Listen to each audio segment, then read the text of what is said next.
Alô, comunidade! Começa agora o ICL Urgente com as principais notícias do Brasil e do mundo, sempre às 5 horas da tarde, o seu novo horário da informação aqui nas tardes do ICL.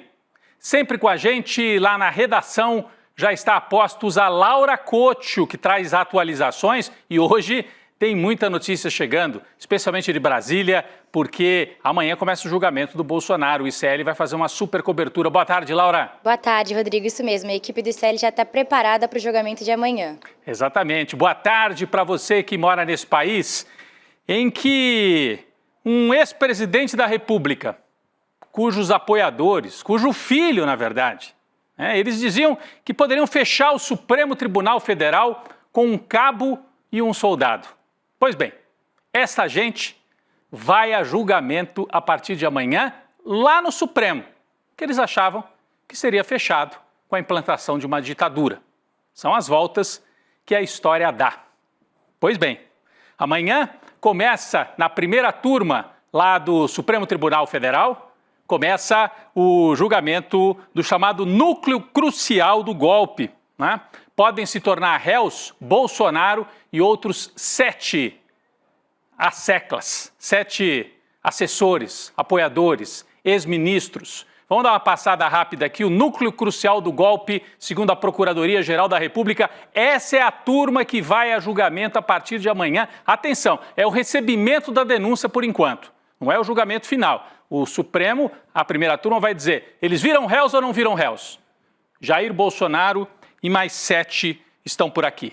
Nós temos um quadro, uma arte, detalhando o chefe da trama, segundo a Polícia Federal e segundo a Procuradoria-Geral da República. O chefe da trama, Jair Bolsonaro, ex-presidente da República, promoveu ataques ao sistema eleitoral, inclusive para embaixadores estrangeiros dentro do Palácio, atuou na edição da versão final do decreto golpista, tudo isso segundo a investigação da polícia, tá?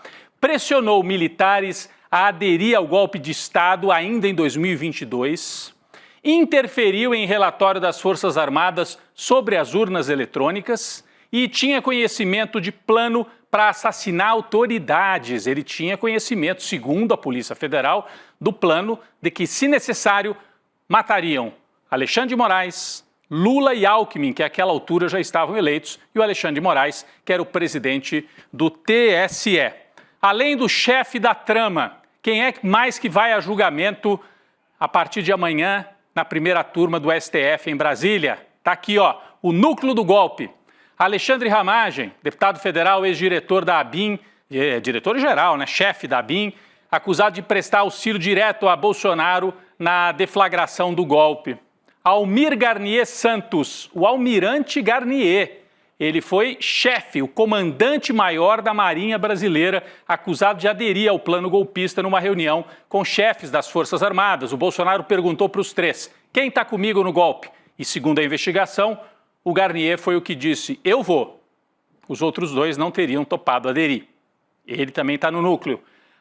Anderson Torres, ex-ministro da Justiça e ex-secretário de Segurança do Distrito Federal no dia 8 de janeiro, mas ele tirou licença, deixou a bomba estourar, literalmente.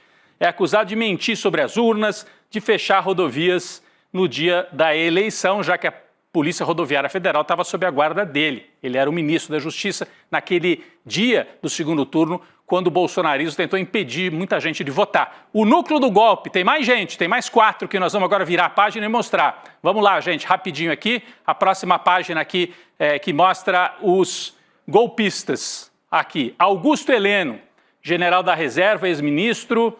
Paulo Sérgio Nogueira, general da reserva, ex-ministro da Defesa. Braga Neto, general da reserva, e foi o vice na chapa derrotada, e um articulador do golpista está preso, o Braga Neto. Vai para julgamento preso. E para completar o núcleo do golpe, o Mauro Cid, ajudante de ordens, que fez uma delação premiada e tem uma importância estratégica porque conhecia de perto tudo que se passava dentro do palácio. Quem é que vai fazer o julgamento? Rapidinho a gente já vai chamar a Heloísa Vilela, que está lá no STF. Mas primeiro, quem é que vai julgar? Os 5 ministros nós temos aqui, a primeira turma do STF. Eu vou trazer os nomes, então, Alexandre de Moraes, que é o relator, a Carmen Lúcia, o Cristiano Zanin, o Flávio Dino e o Luiz Fux. São os 5 ministros que vão fazer o julgamento. Já já nós vamos a Brasília. Laura Couto, você pode complementar aqui então as informações para a gente, por favor. Rodrigo, nos bastidores, os ministros e assessores jurídicos do Supremo enxergam essa etapa como um teste relevante para a resistência institucional diante dessa possível escalada de ataques ao judiciário. Então, a sessão de amanhã é vista como um momento chave para medir o comportamento das defesas, a postura do tribunal e como o público vai receber essa denúncia e esse julgamento. E segundo apurou uma reportagem do ICL, a expectativa é de que algumas defesas adotem um tom agressivo com foco em discursos políticos e ideológicos, Rodrigo. Muito bem, a gente vai saber tudo isso amanhã. Vamos transmitir ao vivo o julgamento da primeira turma aqui no ICL, com toda a nossa equipe de analistas, colunistas e repórteres que estão a postos também lá em Brasília. Nós vamos agora para a Praça dos Três Poderes, em frente ao prédio do Supremo Tribunal Federal. Está a nossa colega, a minha colega, Heloísa Vilela. Heloísa, você pode trazer para a gente os preparativos? Eu estou vendo que tem cerca, né? O ICL Notícias Primeira Edição já trouxe alguns detalhes. O que você pode dizer aí para a gente? Como é que está preparado o esquema no STF para o julgamento? Olha, boa tarde, Rodrigo. Olha, a preparação, a gente vê algumas coisas e outras são invisíveis, porque existe uma preocupação muito grande com a segurança cibernética. O STF tem sido alvo de muitos ataques cibernéticos que tentam inundar o sistema com a entrada de vários robôs ao mesmo tempo para derrubar exatamente esse sistema cibernético. Então houve um investimento grande para que isso não aconteça, né? A internet aqui precisa funcionar bem porque os processos são enormes e tudo isso roda nos computadores. Agora, aqui fora, a gente já vê hoje uma grande movimentação de segurança, mas eu desconfio que amanhã vai ser ainda mais intensa, porque hoje ainda não tem ninguém aqui, mas amanhã todos os advogados dos acusados estarão presentes, cada um vai ter 15 minutos para falar. Então a gente vê aqui do meu lado, do lado de lá da Praça dos Três Poderes, tem um caminhão da Polícia Militar, um ônibus da Polícia Militar. Tinham 2 hoje de manhã. Tem um carro aqui na minha frente, tem uma outra van aqui do meu lado, tem um carro que fica ali no gramado do Congresso Nacional, tem policiais estacionados ali no estacionamento do STF, ou seja, está cercado de segurança aqui. A gente já foi abordado hoje 2 vezes por equipes de segurança que vieram saber o que a gente estava fazendo, muito educadamente, perguntar o que a gente estava fazendo aqui, que matéria a gente ia fazer, enfim. Então, a segurança não vai faltar, viu, Rodrigo? Porque esse é um investimento que o STF vem fazendo desde 2018, porque quando era candidato, o Bolsonaro já atacava o STF. Então, isso é um investimento que o STF já vem fazendo, viu, Rodrigo? Exatamente, Heloísa. Você pode trazer para a gente, você trouxe aí o esquema de segurança, como você bem disse, tem uma parte que é invisível e é melhor que seja assim, né? Porque aí você não dá a dica para quem eventualmente queira aprontar alguma coisa. Mas e a sequência do julgamento, né? A gente tem uma sequência até para que o nosso público, a nossa comunidade, comece a entender o que vai acontecer amanhã. A gente tem um quadro aqui também, você podia ir trazendo para a gente a sequência e a gente coloca aqui na tela esse quadro, quem é que fala primeiro o procurador, que juiz é que fala primeiro, que ministro e depois as defesas. Por favor, Heloísa. Vamos lá, quem começa e abre a sessão é o ministro Cristiano Zanin, apesar de ser um dos ministros, né, que tem menos tempo aqui na casa, ele é que preside a primeira turma, por isso ele abre a sessão. Depois dele, quem vai se pronunciar é o ministro Alexandre de Moraes, que é o relator desse caso. Ele vai fazer um resumo do relatório que ele fez. Não vai ler o relatório inteiro, mas vai apresentar um sumário. E depois dele, o Procurador-Geral da República, Paulo Gonet, terá 30 minutos para fazer a sustentação oral da acusação. Ou seja, ele é que vai explicar em mais detalhes por que esses 8 indiciados, essas 8 pessoas, devem ser transformadas em réus desse processo que vai começar aqui no STF. Depois dele, virão então os advogados de defesa das 8 pessoas acusadas, cada um com 15 minutos para apresentar os seus argumentos e defender o seu cliente. Depois disso, então, começam as votações. Os ministros farão 2 rodadas de votação. Uma primeira votação é como eles estão chamando, a votação preliminar, né, de temas que os advogados vão apresentar para tentar derrubar o mérito, ou seja, derrubar o motivo central dessa acusação. Eu só ia dizer que a gente tem um quadro, uma segunda parte desse quadro para ilustrar isso que você vinha falando. Estava ali na primeira ainda, mas segue, por favor. Você falou que tem os votos preliminares e depois... E aí depois eles vão votar o mérito, ou seja, aí é a parte que a gente quer ver o resultado, né, Rodrigo, quanto antes. É quando eles vão dizer um a um se acreditam que cada um desses réus deve se tornar, cada um desses indiciados deve se tornar réu. Uma vez que eles se tornem réus, então aí sim o STF vai marcar a data para começar essa ação penal, ou seja, aí sim eles já estarão sendo julgados por crimes que teriam cometidos. A gente não pode dizer que cometeram até que eles sejam considerados culpados, não é verdade? Mas é isso, essa é a sequência do que a gente vai ver aqui amanhã e a gente vai acompanhar, né, Rodrigo, bem de pertinho para ver qual é a defesa que esses advogados vão apresentar. Isso eu acho que vai ser a parte mais curiosa para a gente prestar atenção. Não, estou curioso também, eu gostei aqui, dentro das 4 linhas da Constituição, né? O bolsonarismo falava em fechar o Supremo com um cabo e um soldado e amanhã vai a julgamento lá no Supremo que eles diziam que seria fechado, né? E o Bolsonaro dizia, dentro das 4 linhas da Constituição, será julgado dentro das 4 linhas da Constituição. Já volto com você, Heloísa, porque a Laura Couto, da nossa redação, tem alguns detalhes sobre a defesa do Bolsonaro, depois a Heloísa vai comentar também. Laura, é com você, então, para trazer esses detalhes sobre a defesa, né? A Heloísa dizia que está curiosa para ver quais vão ser os argumentos, né? Você já pode adiantar alguma coisa para a gente? Rodrigo, a defesa do Bolsonaro vai basicamente alegar falta de provas, de que a denúncia da PGR traz múltiplas narrativas que são contraditórias entre si, de que os fatos do 8 de janeiro não se relacionam com os fatos anteriores, de que não há provas ligando o ex-presidente ao 8 de janeiro, muito menos de que ele direcionou, ordenou ou planejou a tentativa de golpe. Além disso, eles vão alegar de que os discursos e lives que o Bolsonaro fez e também nas reuniões com os militares não seriam atos de execução e que por isso não poderiam ser enquadrados como crime, Rodrigo. Bom, são os argumentos que a Laura traz aí para a gente, a expectativa de que sejam apresentados pelos advogados. Eu vou voltar então lá para Brasília, porque a Heloísa queria comentar isso, né, Elo? A expectativa em relação à defesa dos acusados de Bolsonaro e dos outros também. Nós temos aí 3 generais acusados, né? Um almirante. Heloísa, o que você pode trazer para a gente em relação a isso? Olha, Rodrigo, tem vários fatos aí interessantes, argumentos que são curiosos. Por exemplo, vai causar muito impacto, eu acredito, se for repetido aqui no tribunal, a argumentação que já apresentou o ex-ministro da Defesa de Bolsonaro, o Paulo Sérgio Nogueira. Por quê? O advogado dele diz que Paulo Sérgio Nogueira atuou o tempo todo para tentar impedir a tentativa de golpe. Então ele dizia que tentou impedir que Bolsonaro apostasse ou anotasse ou assinasse embaixo de uma doideira. Foi assim que ele se referiu à tentativa de golpe. Se ele fizer isso, ele vai dar argumento para acusação contra todos os outros indiciados, não é verdade? Então, acho que isso vai ser muito interessante. E outro ponto que eu acho que pode ser curioso é a falta de memória do Alexandre Ramagem, né? O ex-diretor da ABIN, que foi responsável por criar aquela ABIN paralela que ficou monitorando pessoas, né, sem ter o direito, que ficou divulgando fake news.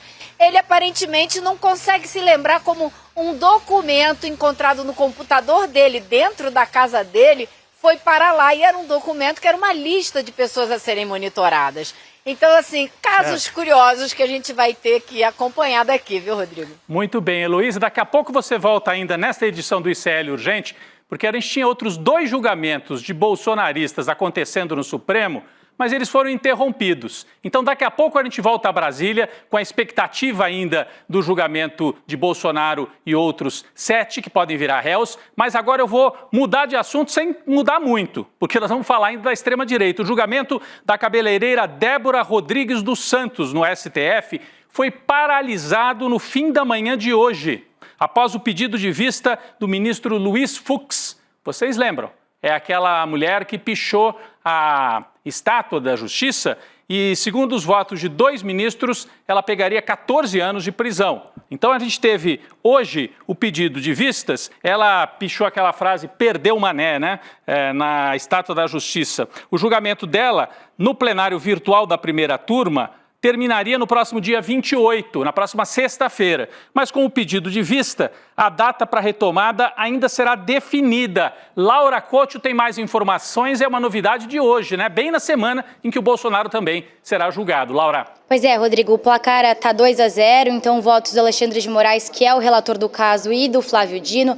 Esses dois ministros, eles ressaltam que a Débora não foi acusada pela PGR só pela pichação, mas sim por ter aderido ao movimento golpista. Por isso que ela pode ser condenada à abolição violenta do Estado Democrático de Direito, golpe de Estado, dano qualificado, deterioração do patrimônio tombado e associação criminosa armada. Mas o Fux indicou que vai estudar melhor o caso para verificar as circunstâncias dos crimes que foram atribuídos pela PGR. Vale lembrar, Rodrigo, que a Débora também esteve presente nos quartéis generais do Exército em Brasília pedindo golpe de Estado depois que o Jair Bolsonaro perdeu as eleições em 2022, Rodrigo. Sim, ela não está sendo julgada, como disse o Tarcísio outro dia. Estão julgando uma pessoa só porque usou batom na estátua. Não, não.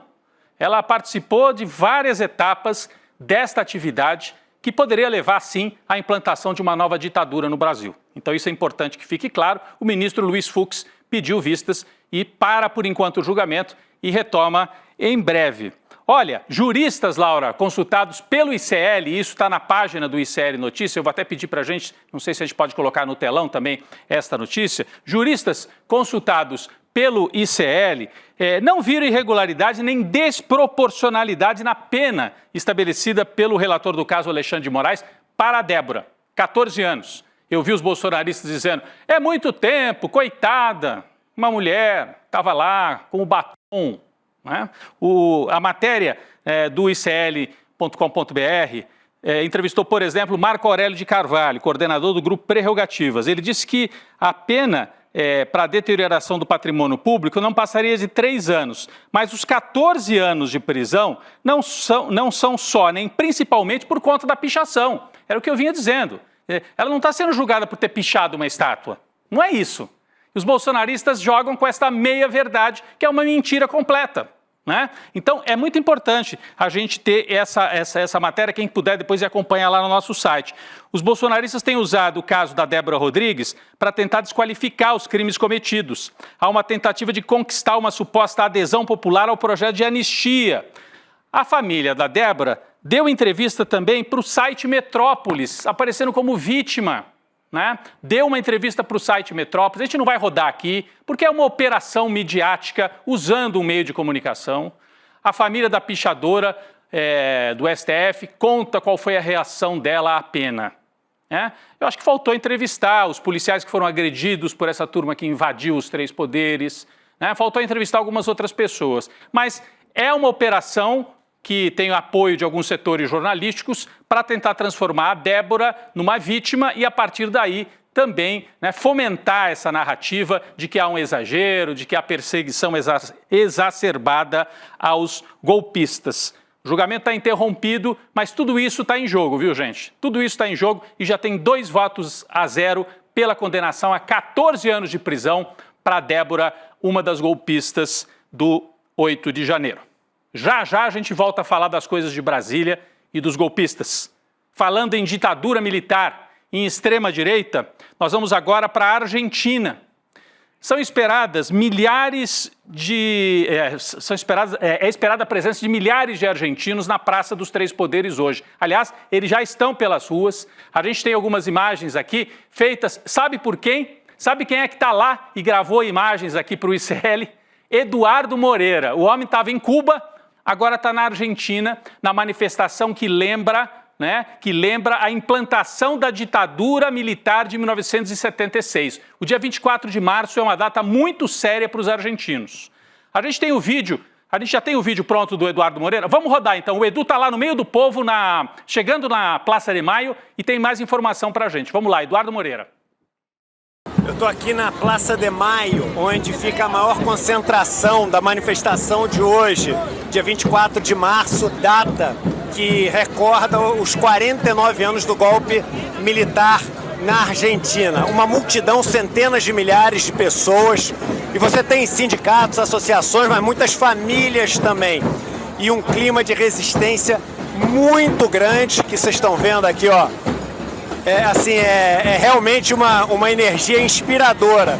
E talvez até inspiradora por causa do momento que a gente está vivendo no Brasil, o começo do julgamento do Bolsonaro e muitas pessoas que dizem, né, que a presença nas ruas seria tão necessária nesse momento no Brasil. Eu acho que isso serve como inspiração e como lembrança de que é possível mesmo em condições adversas. Aqui o governo é o Milei que está destruindo sindicatos, associações, instituições públicas, e a gente está vendo aqui que a resistência é possível e necessária. Muito bem, Eduardo Moreira lá no meio do povo, na Praça de Maio, são outras imagens que vão chegando. Eu assisti agora há pouco também pelos canais argentinos, as mães da Praça de Maio, as abuelas, as avós da Praça de Maio, militantes sindicais, a turma do peronismo, famílias, porque na Argentina, gente, 30 mil desaparecidos. Então, em praticamente toda a família argentina tem alguém ou algum amigo que desapareceu durante a ditadura, que durou de 1976 até 1983. Está aqui, ó, 30 mil. Memória, te fazemos recordar que foram 30 mil os desaparecidos. É muita gente. A previsão é de que seja uma das maiores manifestações do 24 de março na Argentina. Todo ano tem. Mas este ano ela está sendo puxada porque o Milei botou a polícia na rua outro dia para bater nos aposentados. Então isso gerou uma revolta muito grande. As pessoas não querem outra ditadura militar ou civil na Argentina. E o povo está na rua, o Eduardo Moreira está lá, e ao longo do N2 e do nosso noticiário aqui hoje e amanhã, vamos trazer mais informações sobre essa importante manifestação na Argentina. Ainda no noticiário internacional, saímos da Argentina agora e temos uma nota triste, Uma nota triste envolvendo um brasileiro palestino. Foi confirmado hoje, gente. O brasileiro palestino Walid Khaled Abdallah, de 17 anos apenas, morreu neste domingo na prisão de Megido, não sei se eu estou pronunciando certo, em Israel. Ele era prisioneiro, refém das tropas israelenses, com apenas 17 anos. Sabe por quê? Os israelenses dizem que a turma deles é refém do Hamas, e é. Essa turma de palestinos é refém, não é prisioneiro, é refém do Estado fora da lei de Israel. E é preciso dizer isso. E esse rapaz brasileiro foi morto. O local onde ele foi morto é conhecido por ser um centro de tortura com choques elétricos, espancamentos e até uso de cachorros contra os prisioneiros palestinos. O brasileiro palestino teria sido sequestrado pelo exército israelense na Cisjordânia no dia 30 de setembro de 2024. Vamos para a redação. Laura Cote conversou com gente importante aí da comunidade palestina no Brasil e tem mais informações para a gente sobre essa trágica notícia. Laura. Rodrigo, hoje de manhã eu conversei com o Walid Rabah, que é o presidente da Federação Palestina do Brasil, a FEPAL. Ele me disse que o velório do brasileiro palestino Ahmed aconteceu na manhã desta segunda-feira, na cidade onde ele nasceu, na Cisjordânia, e que reuniu os familiares e amigos que ainda estão reunidos. A causa da morte ainda não foi divulgada, mas de acordo com ele, é suspeita de que houve uma negligência médica. O governo brasileiro já questionou Israel sobre as circunstâncias da morte do brasileiro palestino. Vale lembrar, Rodrigo, que o Walid vai estar presente no N2 agora à tarde para trazer mais informações. Muito bem, Laura. Nós vamos então acompanhar a entrevista do representante da FEPAL, no Série Notícias, segunda edição, para atualizar, trazer mais detalhes sobre esta morte do brasileiro palestino de 17 anos, morto dentro de uma prisão israelense. Terrível. Mais um caso. As tarifas de Donald Trump. O presidente norte-americano fez um anúncio importantíssimo e que pode afetar diretamente o Brasil. Diz que qualquer país que comprar gás ou petróleo da Venezuela será taxado em 25% sobre negociações feitas com os Estados Unidos. Trump disse que essa tarifa secundária, como ele está chamando, entrará em vigor no dia 2 de abril. Vamos de novo para a redação, que a Laura Costa tem mais informações sobre o tarifaço do Trump. Cada hora ele anuncia uma nova. Laura. Rodrigo, na sua rede social Truth Social, o Trump disse que impôs essa tarifa na Venezuela por inúmeras razões, mas principalmente pelo fato de, segundo ele, enviar propositalmente dezenas de milhares de criminosos que têm sido muito hostis com os Estados Unidos e as liberdades defendidas pelo país. Isso de acordo com Donald Trump aí na sua postagem na Truth Social, acho que a gente tem um print. Ainda na publicação, ele disse que toda a documentação vai ser assinada e registrada e que a tarifa vai passar a valer a partir do dia 2 de abril abril, que é, segundo ele, o Dia da Libertação da América. O governo brasileiro, por outro lado, já está trabalhando com esse risco do governo Trump de impor tarifas sobre um pacote de produtos brasileiros muito maior do que já estava previsto inicialmente, Rodrigo. Pois é, o Brasil vai estudar retaliações a essa decisão de Donald Trump. Lembrando que os Estados Unidos contaram com o Brasil, por exemplo, quando houve essa crise de gripe aviária, falta de ovos lá nos Estados Unidos, importaram aqui do Brasil. Já pensou se o Brasil sobe absurdamente as tarifas dos ovos para prejudicar os Estados Unidos, como eles estão fazendo com o Brasil agora? Vamos aguardar. Vamos aguardar, Laura. Eu vou de volta agora a Brasília, porque a gente tem mais informações e nem é sobre o julgamento do Bolsonaro, mas um outro julgamento que também acontecia aí no Supremo e foi paralisado hoje. O ministro Cássio Nunes Marques, Heloísa Vilela, que está lá em frente ao Supremo para acompanhar amanhã o julgamento do Bolsonaro, mas o Cássio Nunes Marques interrompeu, pediu vistas no julgamento do caso da Carla Zambelli. Então, praticamente ao mesmo tempo, parou o julgamento da Débora, a gente comentava agora há pouco, que é aquela cabeleireira que está com uma pena de 14 anos de prisão, mas o julgamento foi paralisado, e agora da Carla Zambelli. Já estava 5-0 pela condenação à prisão e à perda de mandato. Qual o significado disso, Heloísa? O que você pode trazer para a gente?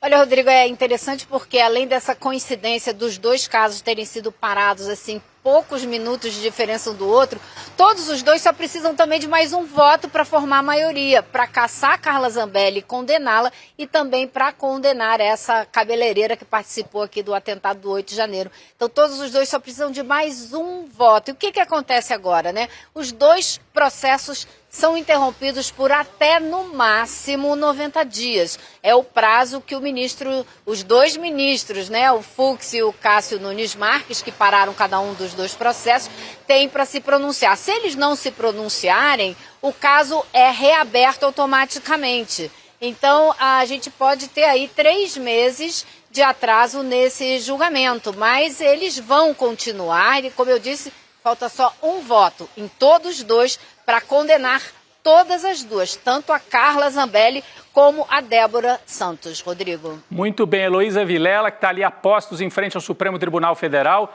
e amanhã participa com toda a equipe do ICL. Nós vamos ter 4 repórteres em Brasília. Segurança aí, né, Rodrigo? Eu vi, passou ali bem pertinho de você, né? Eles ficam ali olhando, porque já teve um sujeito que se explodiu aí do lado, lá onde você está quase, né, Elo? Aquele sujeito que se explodiu. Exatamente. Mas amanhã, Heloísa Vilela, a Carolina Brígido, a Juliana Dalpivo e o Guga Noblar, ao vivo de Brasília, nossa equipe de analistas, comentaristas e âncoras de São Paulo, do Rio de Janeiro, de várias partes do Brasil, acompanhando esse julgamento histórico. Elo, a gente volta com você amanhã ou a qualquer momento ao longo da nossa programação, se tiver novidade aí de Brasília. Obrigado pela tua participação hoje. Tchau, tchau, Rodrigo. Valeu, Heloísa. Laura Couto também, eu queria te agradecer pela participação, né? Um dia cheio de notícia e de expectativa para o julgamento de amanhã. Só para lembrar, hoje, a última nota aqui do ICL Urgente, a ex-presidente Dilma Rousseff, Laura Couto, foi reeleita como presidenta do Banco dos BRICS por unanimidade, o novo Banco de Desenvolvimento, NBD. O mandato começou em março de 2023 e segue até julho deste ano, agora foi estendido por mais 5 anos. A Dilma, que já foi vítima dos golpistas, que já teve, já foi tratada daquela maneira delinquente pelo Bolsonaro no dia do julgamento do impeachment, lembrou o torturador dela. Enquanto o Bolsonaro senta no banco dos réus em breve, a Dilma renova o mandato na presidência do Banco dos BRICS. Valeu, Laura. A gente segue, a qualquer momento voltamos com mais informações e daqui a pouco começa o ICL Notícias, segunda edição. Estarei lá com Gabi Varela, com Chico Sá e todos os nossos convidados e convidadas. Valeu, gente. Até mais. Você é corredor de 5K, de 10K, você corre meia, você corre maratona e você tem aqueles desafios que todo atleta tem. Você fica nervoso antes de treinar, você fica nervoso antes de uma competição. Parece que você bateu no seu limite e não consegue avançar dali. Pois é, as pessoas que praticam esportes encontram esses desafios. A gente resolveu fazer uma jornada esportiva e aprender com os maiores atletas da história, no Brasil e no mundo. E vai começar essa jornada no dia 30 de março, às 8 horas da noite, com Mark Allen, o maior triatleta de todos os tempos. Todo mundo vai se transformar com os ensinamentos dessa turma.